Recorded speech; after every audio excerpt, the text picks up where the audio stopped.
तो कुलिया का कितना बड़ा सौभाग्य है, वो मिट्टी के पात्र का, वो राधा रमन जी के पास से आया है। हमारे राधा वल्लभ जी की जब प्रसादी आती है, कढ़ी भोग हो, खीर भोग हो, सब कुल्हड़ में आता है, मिट्टी के बर्तनों में आता है। अब उसको विसर्जित करने में कभी कभी बड़ा कष्ट होता है, क्या करें? दो क्रिया कर सकते हैं, और ये हमको उत्तर मिला था श्री माधवेंद्रपुरी दास जी के चरित्र में, जिनके लिए भगवान ने खीर की चोरी की, खीर चोरा गोपीनाथ।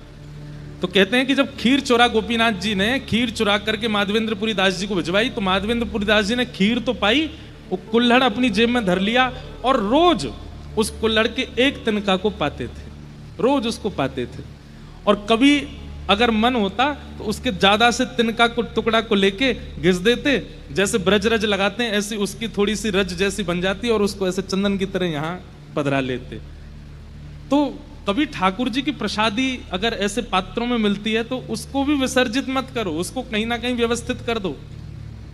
दोना मिलते हैं, पत्तल मिलते हैं, उनको आप पूरा सुखा करके उसको पूरा चूरा बना करके अपने घर में जो गुलदस्ता है या अपने घर में जो जहाँ पे पेड़ पौधे लगे हैं वहां उनको पधरा दो।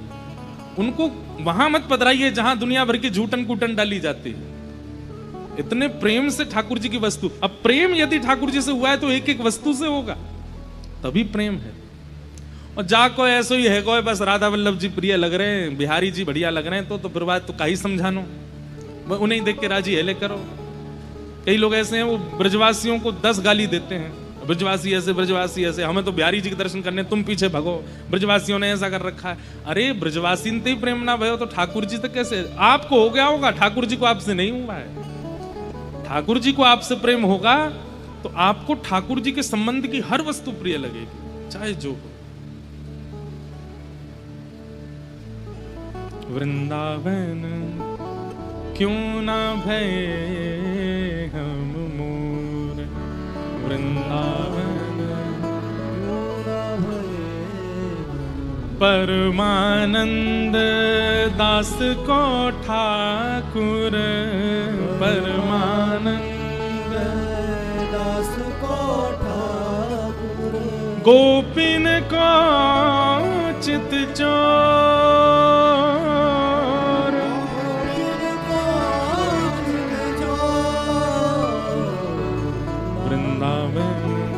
क्यों ना भये हम मोर, वृंदावन क्यों ना भये।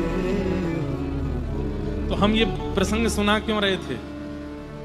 उत्साह, साधन अनेक हैं आपके पास में, आप जब भी करते हो, आप भजन भी करते हो, आप तिलक भी लगाते हो, आप वृंदावन भी जाते हो, आप सत्संग भी करते हो, आप एकादशी भी करते हो, आप सब प्रकार के साधन तो करते हो, लेकिन अगर कहीं उत्साह शून्य है, उत्साह का मतलब क्या होता है? चरम स्थिति का प्रेम ही उत्साह कहलाता है। उत्साह की शून्यता यदि है तो साधन चाहे जितना भी कर लीजिए, भगवत मिलन नहीं होगा, भगवत प्राप्ति नहीं हो पाएगी। और साधन भले ही बहुत ना हो, एक है, लेकिन वो एक भी परिपूर्ण उत्साह के साथ है, तो एक साधन से ही ठाकुर जी मिल जाएंगे, बहुत साधन करने की आवश्यकता नहीं।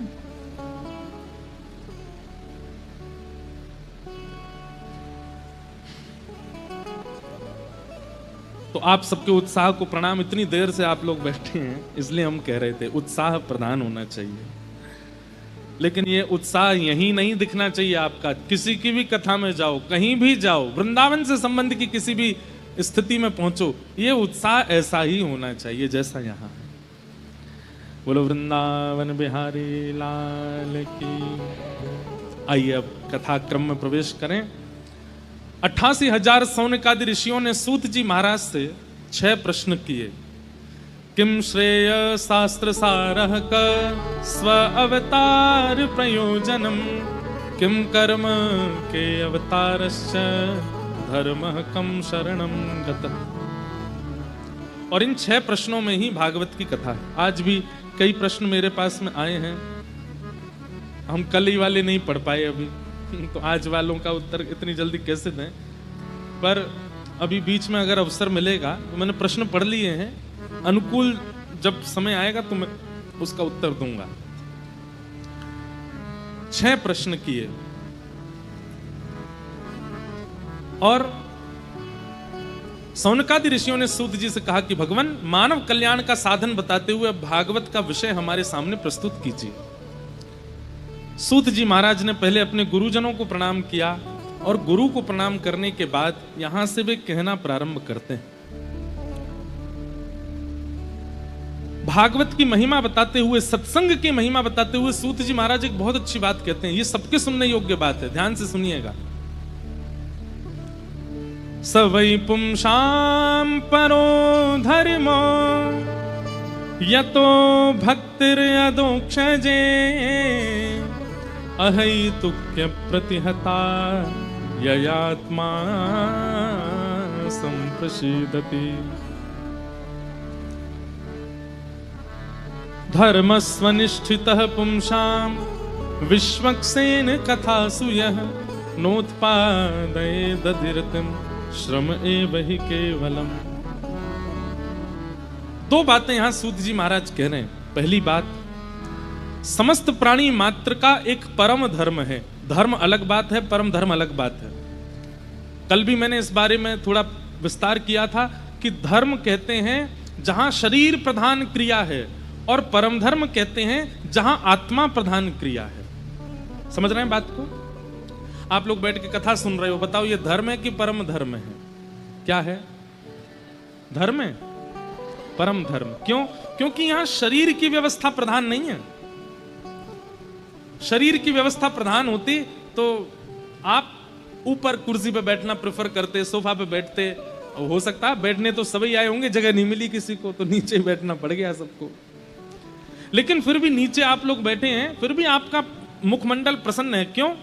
क्योंकि कथा मूल रूप से आप शरीर की व्यवस्था से नहीं, आत्मा की व्यवस्था से सुनने आए हो, इसलिए ये परम धर्म है। ऐसे गिरिराज जी की परिक्रमा, वो शरीर, वो धर्म नहीं है, वो परम धर्म है। क्योंकि वहां शरीर की बात देखो तो शरीर तो चाहता ही नहीं करना, आत्मा चाहती है, हृदय चाहता है, मन चाहता है। तो परम धर्म हर उस वस्तु को कहते हैं जहां हृदय प्रधान होता है, आत्मा प्रधान होती है। लेकिन यहां पर सूत जी महाराज कह रहे हैं प्राणी मात्र का परम धर्म है क्या? यतो भक्तिर अदोक्षजे। और कैसी भक्ति? बोले अहैतुकी।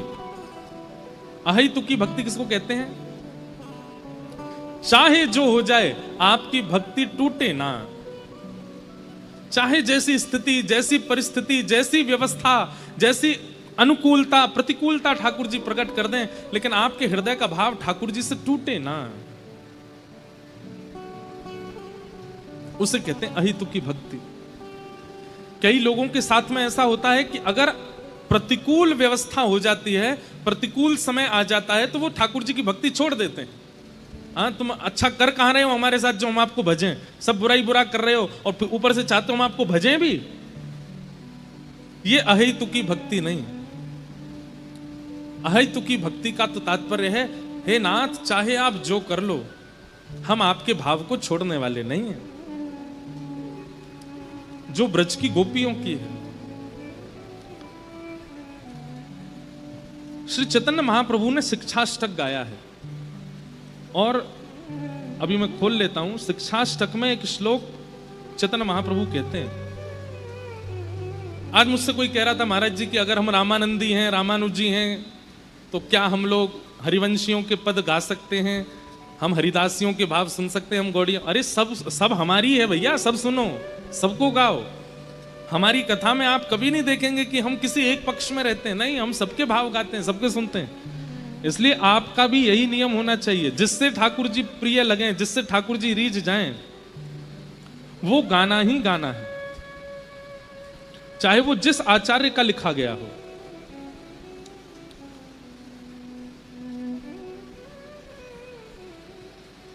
तो शिक्षाष्टकम में एक गोपी भाव को प्रस्तुत करते हैं श्री चैतन्य महाप्रभु, और वहां आप निवेदन करते हुए कहते हैं कि हे नाथ,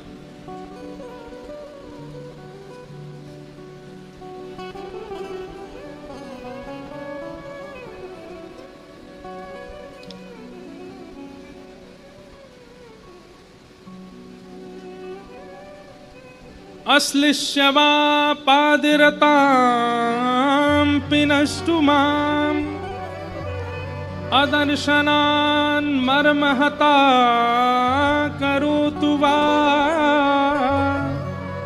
यथा यथा वा विदधातु लम्पटो मत्प्राणनाथस्तु स एव नापर। आश्लिष्यलस्य वा पादरताम पुनष्टु माम। श्री चैतन्य महाप्रभु कहते हैं, एक गोपी का भाव प्रकट करते हुए कहते हैं, गोपी कह रही है ठाकुर जी से कि हे श्याम सुंदर, आप चाहो तो हमसे दूर हो जाओ, आप चाहो तो अपने पैर तले हमको रौंद दो, आप चाहे हमारे साथ जितना भी बुरा कर लो, आप चाहे हमें तड़पता छोड़ जाओ, आप चाहे हमें विलगता छोड़ जाओ, लेकिन हमारी एक बात सुन लीजिए श्याम सुंदर, क्या? मत प्राणनाथस्तु स एव नापर। मेरे प्राणनाथ आप ही रहोगे, आप ही रहोगे, आप ही रहोगे। मैं आपको छोड़ किसी और को भज नहीं सकता। आप चाहे मुझे अपाहिज कर दीजिए, चाहे परिवार को मुझसे दूर कर दीजिए, चाहे मेरे साथ जितना बुरा हो सके कर लीजिए। आप सोचें कि मैं बुरा करूंगा तो ये मुझे छोड़ देगा, ये मेरा पीछा छोड़ देगा, भूल जाइएगा इस बात को। आप चाहे जो कर लीजिए, हम आपको छोड़ने वाले नहीं हैं। मत प्राणनाथस्तु स एव नापर। आप ही मेरे प्राणनाथ रहोगे और आपको छोड़ मैं किसी और को भज नहीं सकता, मैं आपका हूं। इस स्थिति को, इस भाव को कहते हैं अहेतुकी भक्ति। क्या कहते हैं, क्या बोलते हैं? और यही अहेतुकी भक्ति कहलाती है परम धर्म। जैसा मैं चाहूं वैसा हरि करें, ये प्रेम नहीं हो सकता। जैसा हरि चाहें कर लें, मैं उसमें प्रसन्न हूं, ये प्रेम है। और श्री सूत जी महाराज आज्ञा कर रहे हैं कि यही परम धर्म है, ऐसी भक्ति करना ही परम धर्म है। भक्ति पथ, या तो इस मार्ग पर चलिएगा नहीं, और यदि चलना प्रारंभ करो तो इसी भाव से कीजिएगा, नाथ हम तैयार हैं, आप चाहे जो कर लो, हम आपको छोड़ने वाले नहीं हैं, आपको त्यागने वाले नहीं हैं। कई सिर फिरे प्रेमी होते हैं ना संसार में, कई सिर फिरे प्रेमी होते हैं। उनका प्रेम कैसा होता है? एक तरफा प्यार। तुम चाहे जो कर लो, तुम चाहे मुझसे बात मत करो, तुम चाहे मुझसे मिलो मत, तुम चाहे मेरी तरफ देखो नहीं, पर मैं तो तुमसे ही प्रेम करूंगा। अब संसार में अगर ये प्रेम करते हैं तो फिर FIR भी हो सकती है। सामने वाला आपकी FIR कर देगा, देखो पीछे पड़ा है मेरे, मैं कॉलेज जाता हूं या कॉलेज जाती हूं, ये पीछे पीछे चलता है मेरे, तो FIR भी हो सकती है। इसलिए अगर ऐसा स्वभाव प्रेम का आपके चित्त में, तो राधारमण जी के पीछे पड़ जाओ, वो FIR नहीं कर पाएंगे, उन पे है ही नहीं, और वो FIR करेंगे भी नहीं, वो करना चाहते भी नहीं है। हमारे ठाकुर जी FIR नहीं करते। ठाकुर जी क्या करते हैं, जैसी पता चली कोई पीछे पड़ गया है तो फिर उसके जीवन के सारे भविष्य को निकालते हैं। इसका भविष्य कैसा है, चलो इसमें थोड़ी छेड़छाड़ करो, नहीं थोड़ा यहां से उछालो, यहाँ पे गिरा दो, यहाँ पे इसके संग ऐसा कर दो, ऐसा कर दो, अब देखते हैं भाग जाएगा, देखना उल्टे पैर लौट जाएगा। कई लोग लौट जाते हैं तो ठाकुर जी हंसते हैं। कभी कभी हमें लगता है कि राधारमण जी हंसते हैं, उनकी दतुइयां क्यों दिखती हैं। उस दिन ठाकुर जी को लगता होगा कि पीछे पड़ा था कोई बहुत दिन से, आज उसकी परीक्षा ली, लौट गया वापस, तो ठाकुर जी हंसते हैं, वाह देखो लौट गया। और कभी कभी जोर से हंसते हैं, तो इसलिए हंसते होंगे कि किसी की खूब परीक्षाएं ले ली फिर भी छोड़ के नहीं गया, तो ठाकुर जी और प्रसन्न होते हैं, ये है पक्का, ये सामने खड़ा अभी भी। इसलिए एक बात तो याद रखिएगा, अगर भक्ति का पथ चुना है तो तूफान तो बहुत आएगा, बस छोड़िएगा नहीं ठाकुर जी को।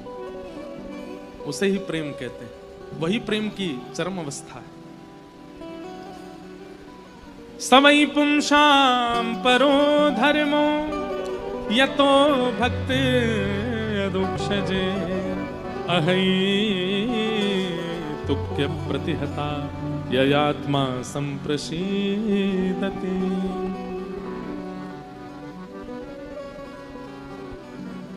जनाबाई की कथा सुनी आपने?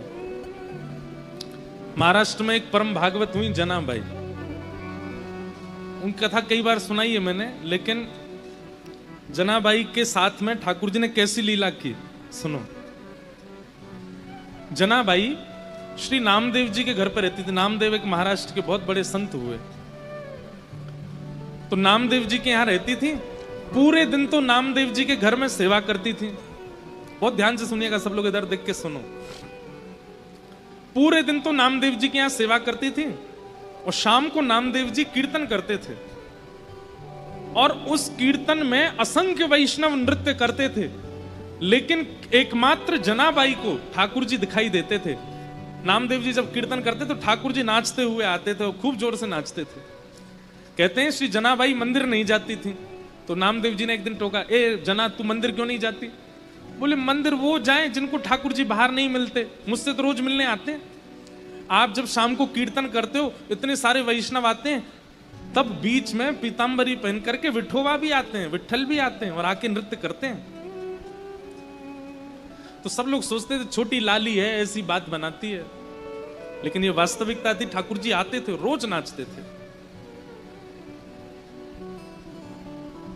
एक बार एकादशी थी, बहुत भीड़ लगती है पंडरीनाथ भगवान के दर्शन की एकादशी के दिन। तो जनाबाई आज नामदेव जी से क्या बोली, आज एकादशी है, बोले तो और दिन से आज कीर्तन थोड़ा कम कीजिएगा। बोले क्यों? बोले आप कीर्तन करोगे, विठोबा आएंगे, वो सुबह से थके हुए हैं, और आप बहुत जोर जोर से कीर्तन करोगे तो वो नाचेंगे, और वो नाचेंगे तो पहले से थके हुए और थक जाएंगे। इसलिए मेरी प्रार्थना आज कीर्तन कम करना। तो सब लोग कहते, बोले अरे जना तू कैसी बात करती है, बल्कि आज तो एकादशी, आज तो और दिन से ज्यादा कीर्तन होगा। तो जनाबाई रोती थी, चरण पकड़ लेती थी, बोले मैं आपके हाथ जोड़ रही हूं, आज कीर्तन कम करना, नहीं तो विठोबा के पांव में दर्द हो जाएगा। लेकिन कौन माने, जब तरंग आती है कीर्तन में तो सब नाचते हैं और जोर जोर से नृत्य होने लगा। इतने में ठाकुर जी आ गए, तो जनाबाई सबके पास जा जा करके बोले मत नाचो, बैठो, आप नाचोगे तो विठोबा भी नाचेगा और उसके पांव में दर्द हो जाएगा, बैठो बैठो, सबको बैठाती। ठाकुर जी बोले ए जना तू सबको बैठा मत, नाचने दे। बोले आपके पांव में दर्द हो जाएगा, आप थके हो सुबह से। तो ठाकुर जी कहते तू चिंता मत कर, ये जब सब चले जाएंगे मैं तेरे से पांव दबाने आ जाऊंगा, तू मेरे पांव दबा लियो।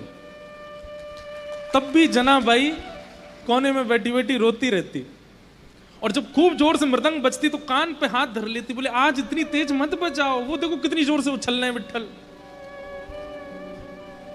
जब सब चले जाते, सब सो जाते, रोती रोती जनाबाई पुकारती कब आओगे, मुझे पांव दबाना है। तेल लेकर के बैठती, घी लेके बैठती। फिर ठाकुर जी आते रात को, और रात में जैसे ही ठाकुर जी आते जनाबाई की गोद में पांव धर देते, ले दबा ले। तो फिर जनाबाई ठाकुर जी के पांव दबाती, पांव में घी लगाती और फिर डांटती ठाकुर जी को, तुम मानते नहीं हो ना, मैं इतना मना करती हूं आपको और उछल उछल के नाचते हो, इतनी जोर से नाचते हो। कुछ खाया आपने? ठाकुर जी बोले हाँ पूरन पूली खाई। अच्छा, और कल क्या खाया था आपने? बोले कल भी पूरन पूली खाई। और परसों क्या खाया? बोले परसों भी पूरन पोली खाई। जनाबाई बोली रोज पूरन पोली खाते हो? बोले मंदिर में यही बनता है, रोज एक सा ही प्रसाद बनता है। तो जनाबाई बोली मैं कुछ और बना के खिलाऊं? तो ठाकुर जी बोले बनाओ। तो जनाबाई बनाने लगी। ठाकुर जी बैठे थे तो जनाबाई बोली बैठने आए हो बस, मेरे छोटे छोटे हाथ हैं, मैं भी तो थक रही हूँ, चलो आओ मेरे साथ बनवाओ। तो ठाकुर जी सब्जी अमनिया कर रहे थे जनाबाई के साथ, ऐसी लीला करते। अब यहां क्या दिख रहा है आप लोगों को? अनुकूलता। ठाकुर जी अनुकूलता दे रहे हैं, लेकिन ऐसा हो ही नहीं सकता कि ठाकुर जी किसी को मिले और प्रतिकूलता ना आवे।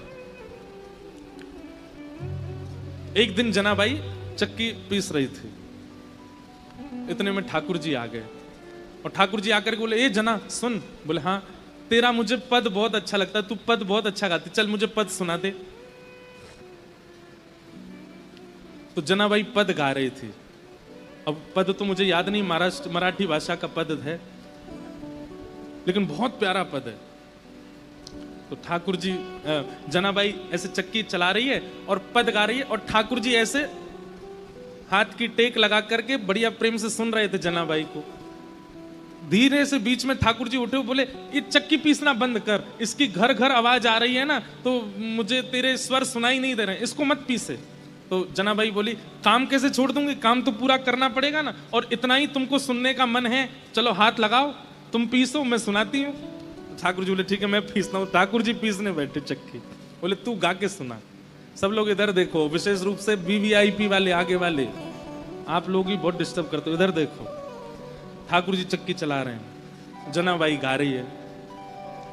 अब गाते गाते जना क्या हुआ, ठाकुर जी इतने आभूषण पहन के गए थे, वो आभूषण चक्की से टकरा रहे थे तो उनमें से आवाज आ रही थी, तो जनाबाई नहीं गा पा रही थी। तो जनाबाई बोली मैंने चक्की छोड़ी तो क्या आप भी कम हल्ला नहीं कर रहे, इतना सारा गहना पहन के आते हो, छम छम छम छम आवाज करते हैं ये सब, इनको उतार दो। तो ठाकुर जी ने सारे गहने उतार करके वहीं धर दिए और प्रेम से चक्की पीसने लगे, जनाबाई गाने लगी।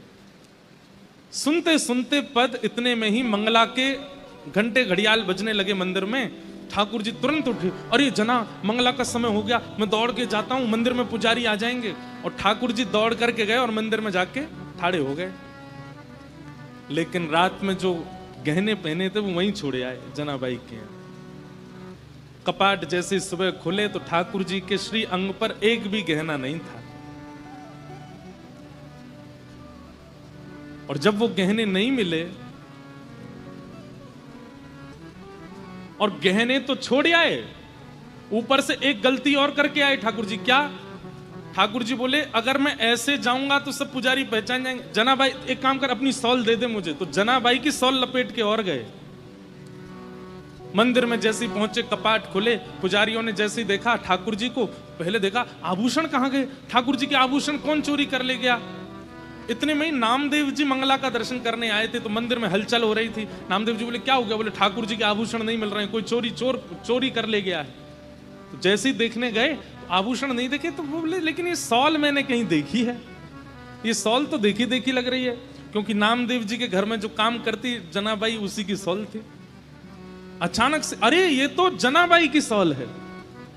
पुजारियों ने जैसे सुना जनाबाई की सॉल, बोले महाराज क्षमा कीजिएगा, आपकी जना ही आई है और आकर के सब चोरी करके चली गई है ठाकुर जी का, हम उसे छोड़ेंगे नहीं। जनाबाई यहाँ चक्की पीस के सारा आटा इकट्ठा कर रही थी। इतने में सब पंडा पुजारी पहुंच गए और जनाबाई से जाके बोले ए जना, तेने ठाकुर जी के आभूषण चुराए? अब जनाबाई कुछ बोलती उससे पहले तो पुजारियों को दिख गए कि चक्की के पास में सारे आभूषण रखे हैं। अब जनाबाई, अब ऐसी प्रेम की रीत है, अब जनाबाई क्या समझाए उनको कि पांडुरंग मेरे पास रात को आते हैं, मैं उनके पैर दबाती हूं, उनको गाना सुनाती हूं, कोई मानेगा उनकी बात?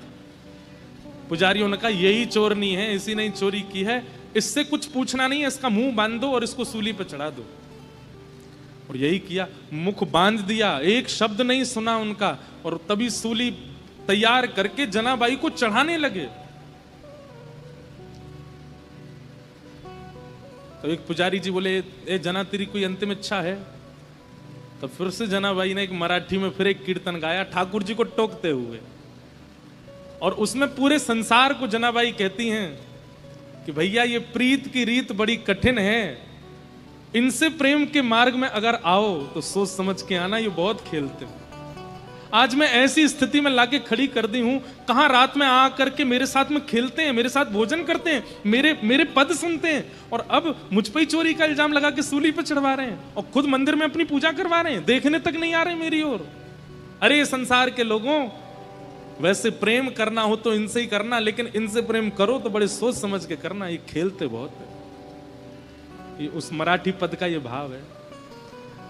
और जनाबाई सब पुजारियों के आगे बोली मैं सफाई नहीं देना चाहती, मैं क्या बताऊं आपको कि मेरे साथ क्या हुआ, मैं बस उन स्मृतियों को हृदय में धारण कर लेती हूं जो पांडुरंग ने मुझे दिए हैं, और उनके साथ में जाना मंजूर समझूंगी। और सूली पर चढ़ा दिया। जैसे ही सूली उनके गले में लटकाई और पीछे से उसको कस करके बस खींचने ही वाले थे, इतने में ही पांडुरंग भगवान क्रोधित हो गए, और जो सूली का जो फंदा था वो तुरंत रस्सी से जल बन गया, पानी बन गया, और पानी बन करके अदृश्य हो गया।